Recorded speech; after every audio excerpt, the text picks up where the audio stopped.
በስመ አብ ወወልድ ወመንፈስ ቅዱስ አሐዱ አምላክ አሜን።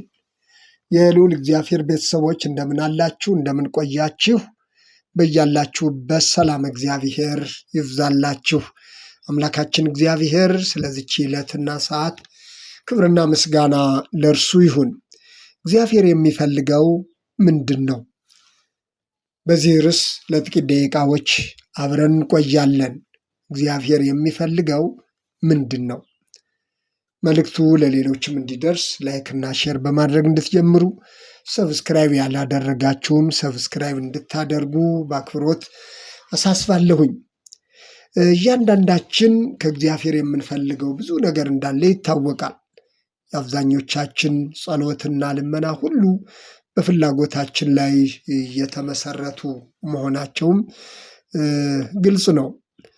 እግዚአብሔርን ከማመስገንና ከምናመልከው ይልቅ አብልጠን የምንጠይቀው ፍላጎቶቻችን ላይ በመመስረት መሆኑም ከሁላችንም የተሰወረ አይደለም። ቤተ ክርስቲያንም ስንሄድ በቤታችንም ሆነን ስንጸልይ ይህንን ስጠኝ፣ ይህንን አድርግልኝ የሚሉት የጥያቄዎቻችን የፍላጎቶቻችን ብዛት እጅግ ብዙ መሆናቸው ሁላችንም የምናውቀው የዕለት ተዕለት ጸሎታችን ነው።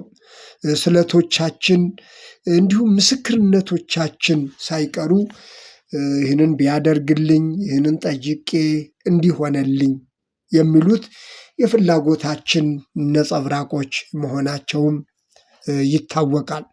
ስለዚህ ብዙዎቻችን ፍላጎታችን እጅግ ብዙ እንደሆነ ሁሉ ደግሞም የሚያስፈልገንን ከእግዚአብሔር ዘንድ መጠየቃችን፣ እግዚአብሔር እንዲያደርግልን፣ እግዚአብሔር እንዲሰጠን፣ እንደ አባትነቱ እንደ አምላክነቱ የሚያስፈልገንን ነገር እንዲሰጠን መጠየቃችን ተገቢ እንደሆነ ሁሉ እግዚአብሔር ከኛ የሚፈልገውስ ምንድን ነው የሚለውን ነው ዛሬ ባጭሩ የምናየው።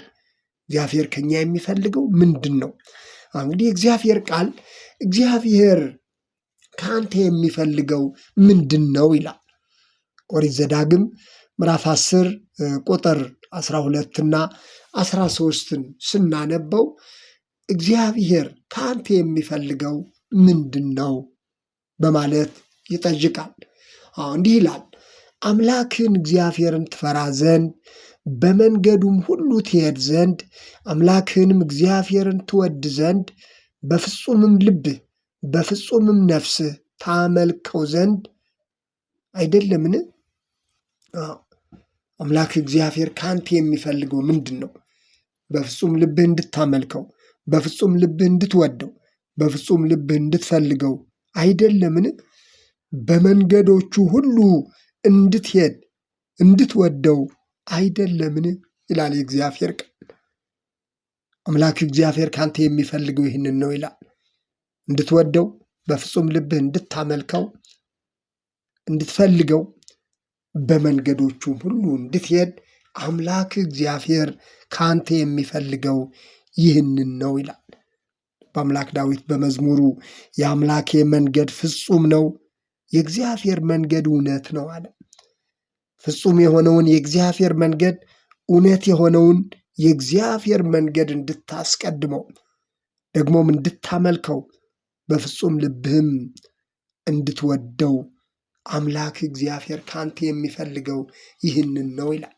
መድኃኒታችን ኢየሱስ ክርስቶስም በቅዱስ ወንጌል አምላክ እግዚአብሔርን በፍጹም ልብህ፣ በፍጹም ነፍስህ፣ በፍጹም ሐሳብህ፣ በፍጹም ኃይል ውደድ በማለት ማስተማሩ የሚታወቅ ነው። እንግዲህ ከብሉይ ኪዳን ጀምሮ ሲነገር የነበረው በልዩ ልዩ መንገድ በነቢያት በራሱ በክርስቶስ የተነገረው እግዚአብሔር ከኛ የሚፈልገው እርሱን እንድንወደው፣ እንድናመልከው፣ በፍጹም ልባችን እንድናመልከውና እንድንወደው በመንገዱም እንድንሄድ መሆኑን የእግዚአብሔር ቃል ያስተምረናል። እግዚአብሔር የሚፈልገንን ከእያንዳንዳችን እግዚአብሔር የሚፈልገውን ነገር ማወቅ እጅግ መልካም ስለሆነ ነው። ነቢዩ ሚክያስ ደግሞ ሰው ሆይ ይላል፣ ሰው ሆይ መልካሙን ነግሮሃል፣ እግዚአብሔርም ከአንተ ዘንድ የሚሻው ምንድን ነው?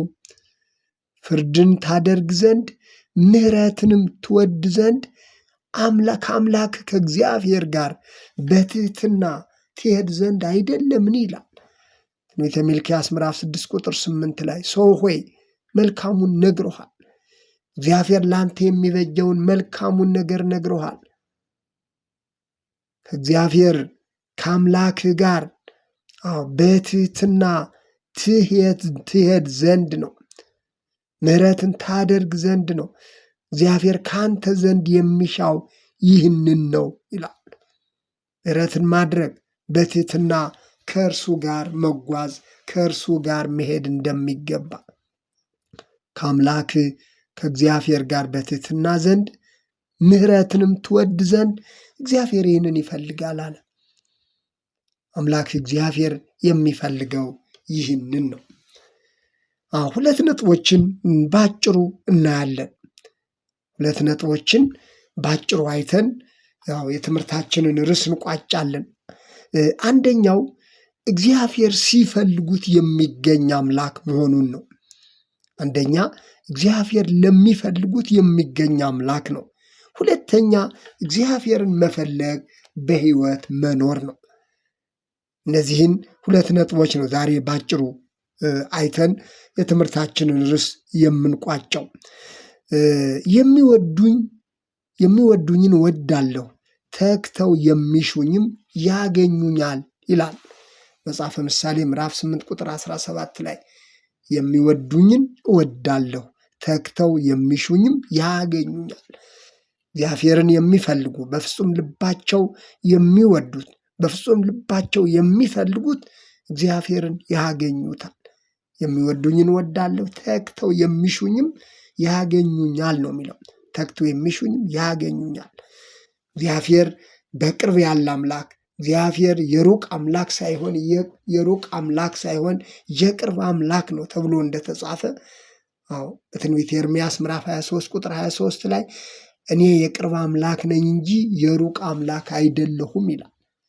ስለዚህ እግዚአብሔር ርቆን ጥሎን የሚሄድ አምላክ ሳይሆን በቅርብ ያለ አምላክ መሆኑን ሐዋርያው ቅዱስ ጳውሎስም ጌታ ቅርብ ነው እንዳለው ይህንን በቅርባችን ያለውን ይልቁንም ደግሞ እግዚአብሔር ከኛ ጋር ተብሎ እንደተጻፈ ከኛ ጋር መሆኑን በቅርብ መሆኑን አምኖ እግዚአብሔር ለሚፈልጉት ሁሉ የሚገኝ አምላክ መሆኑን የእግዚአብሔር ቃል ይነግረናል። ነቢዩ ኢሳይያስም እግዚአብሔር በሚገኝበት ጊዜ ፈልጉት፣ ቀርቦም ሳለ ጥሩት ነው ያለው። ትንቢተ ኢሳይያስ ምዕራፍ 55 ቁጥር 6 ላይ እግዚአብሔር ለሚፈልጉት የሚገኝ አምላክ ነው። በሚገኝበት ጊዜ ፈልጉት አለ፣ ቀርቦም ሳለ ጥሩት። እውነት ነው። ብዙዎች እግዚአብሔርን ማግኘት የሚገባቸውን ጊዜ በከንቱ ያሳለፉ ጥቂት አይደሉም። በቅርባቸው ያለውን አምላክ ማግኘት የሚችሉትን አምላክ ባለመፈለግ በመተዋቸው ማግኘት የሚገባቸውን ጊዜ ማግኘት የሚገባቸውን ዘመን በከንቱ ያሳለፉ ጥቂት አይደሉም። ስለዚህ እግዚአብሔር ግን ለሚፈልጉት የሚገኝ የቅርብ አምላክ ነው። ስለዚህ ሁል ጊዜ ፊቱን ፈልጉ ተብሎ ነው የተጻፈው። ሁል ጊዜ ፊቱን ፈልጉት። ስለዚህ ሁል ጊዜም ፊቱን ለሚፈልጉት እግዚአብሔር በቅርብ ያለ የቅርብ አምላክ ነው። ስለዚህ እግዚአብሔርን መፈለግ፣ በፍጹም ልብ መፈለግ፣ በፍጹም ልብ ማምለክ እግዚአብሔር ከእያንዳንዳችን የሚፈልገው ይህንን ነው። ዳዊት ልጁ ሰሎሞንን በመከረበት መጽሐፍ ላይ በነፍስህ ፈቃድ በፍጹም ልብ በነፍስህ ፈቃድ ብትፈልገው ታገኘዋለህ፣ ብትተወው ግን ለዘላለም ይጥልሃል ነበር ያለው። ሁለተኛ ዜና መዋዕል ምዕራፍ 28 ቁጥር 9 ላይ በፍጹም ልብህ በነፍስህም ፈቃድ ብትፈልገው ታገኘዋለህ፣ ብትተወው ግን ለዘላለም ይጥልሃል። እግዚአብሔርን አለመፈለግ ለዘላለም መጣል እንዳለ የእግዚአብሔር ቃል ያስረዳል ወገኖቼ። ስለዚህ እግዚአብሔርን መፈለግ፣ እግዚአብሔርን በፍጹም ልብ ማምለክ፣ እግዚአብሔርን መውደድ እግዚአብሔር ከእያንዳንዳችን የሚፈልገው ነገር ነው። ሁለተኛው እግዚአብሔርን በመፈለግ በሕይወት መኖር አለ። እግዚአብሔርን መፈለግ በሕይወት መኖር ነው። እግዚአብሔርን የሚፈልግ ሰው፣ እግዚአብሔርን በፍጹም ልቡ የሚፈልግ በፍጹም ልቡ የሚያመልክ ሰው ለዘላለም በሕይወት ይኖራል ወገኖቼ።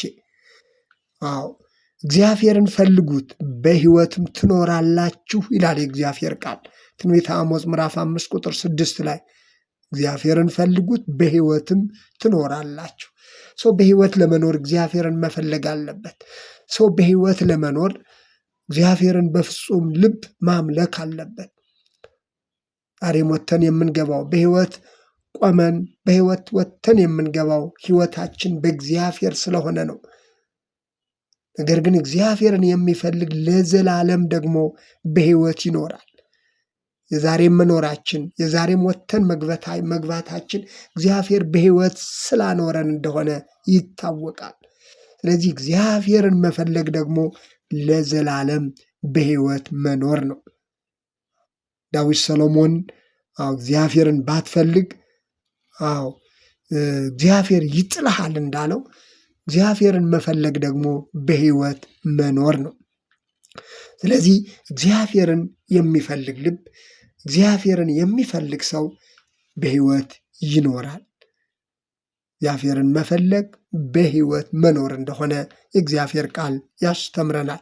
እስራኤላውያን እግዚአብሔርን መተውና መርሳት ሲጀምሩ ከሕይወት ይልቅ ሞትን መምረጥ እንደጀመሩ የእግዚአብሔር ቃል ያስረዳል። እግዚአብሔር ከግብፅ ሀገር በሕይወት አሻገራቸው፣ በሕይወት አመጣቸው። በምድረ በዳ ላይ መናን እየመገበ በሕይወት እንዲኖሩ አደረጋቸው። እነርሱ ግን ምነው በግብፅ እያለን በሞት፣ ምነው በምድረ በዳ እያለን በሞትን ኖሮ በማለት ሕይወታቸው ከሆነው ከእግዚአብሔር ይልቅ ሞትን መምረጥ ጀመሩ። ምክንያቱም እነዚህ ሰዎች እግዚአብሔርን የሚፈልግ ልብ አልነበራቸውም። ሕይወታቸው እግዚአብሔርን ያሻገራቸውን እግዚአብሔርን የሚያመልኩበት በፍጹም ልባቸው የሚፈልጉበት አንዳች ነገር አልነበረም። ከዚህ የተነሳ በአፋቸው እንደተናገሩ በሞትን ኖሮ በማለት ሕይወታቸውን እግዚአብሔርን ረስተው ሞትን መናፈቅ በጀመሩ ጊዜ እግዚአብሔር ያዘጋጀላቸውን የተስፋይቱን ምድር እንዳያዩ ሁሉም በምድረ በዳ እንደቀሩ የእግዚአብሔር ቃል ያስተምረናል። ስለዚህ እግዚአብሔርን የሚፈልግ ሰው ነው በሕይወት የሚኖረው። ቃሉ እንደሰማነው እግዚአብሔርን የሚፈልግ ሰው በሕይወት ይኖራል። እግዚአብሔርን ፈልጉት በሕይወትም ትኖራላችሁ አለ ነቢዩ አሞጽ። ስለዚህ እግዚአብሔርን መፈለግ በሕይወት መኖር ነው። እግዚአብሔርን በፍጹም ልብ ማምለክ፣ እግዚአብሔርን መውደድ በሕይወት መኖር ነው። ስለዚህ የተጠራ ነው በሕይወት እንድንኖር ስለሆነ የእግዚአብሔር ዓላማ ሕያው የሆነው እርሱ የሚያመልኩቱ የሚፈልጉቱ በሕይወት እንዲኖሩ እንደሚፈልግ ሁሉ የእኛንም ፍላጎት እንድናስተካክል እግዚአብሔር ይፈልጋል። ስለዚህ እግዚአብሔር ከአንተ የሚፈልገው ምንድን ነው አለ። እግዚአብሔር ከአንተ የሚፈልገው ምንድን ነው? የሚፈልገውማ በፍጹም ልብህ እንድታመልከው፣ በፍጹም ልብህ እንድትፈልገው፣ በፍጹም ልብህ ከትህትና ጋር ከእርሱ ጋር እንድትሄድ በመንገዶቹ እንድትሄድ ነው ይላል የእግዚአብሔር ቃል። ስለዚህ በፍጹም ልባችን በመፈለግ በፍጹም ልባችን እርሱን በመውደድ አካሄዳችንንም ከእግዚአብሔር ጋር በማድረግ በትህትናም ከእርሱ ጋር እንድንኖር እግዚአብሔር ይህንን ጸጋ ይህንን ዕድል እንደሰጠን እያሰብን አምላካችን እግዚአብሔርን ዕለት ዕለት እንድንፈልገው በዘመናችን ሁሉ እንድንፈልገው በፍጹም ልባችን እንድንፈልገው ለእኛ የሚያስፈልጉንን እንዲሰጠን እንደምንፈልገው ሁሉ ይህንን አድርግልኝ፣ ይህንን ስጠኝ፣ ይህ ያስፈልገኛል ብለን በአባትነቱ በአምላክነቱ እኛም በልጅነታችን ዕለት ዕለት ፍላጎታችንን በፊቱ እንደምናቀርበው ዕለት ዕለት ስለ ፍላጎታችን በፊቱ በጸሎት እንደምናቀርበው ሁሉ እርሱ የሚፈልገውንም አውቀን በሚፈልገው መንገድ እንድንኖር በፍጹም ልባችን ዕለት ዕለት ከእርሱ ጋር እንድንሆን በፍጹም ልባችንም እንድናመልከው አምላካችን እግዚአብሔር ሁላችንንም ይርዳን። ስለነበረን ጊዜ የእግዚአብሔር ስም የተመሰገነ ይሁን። አሜን።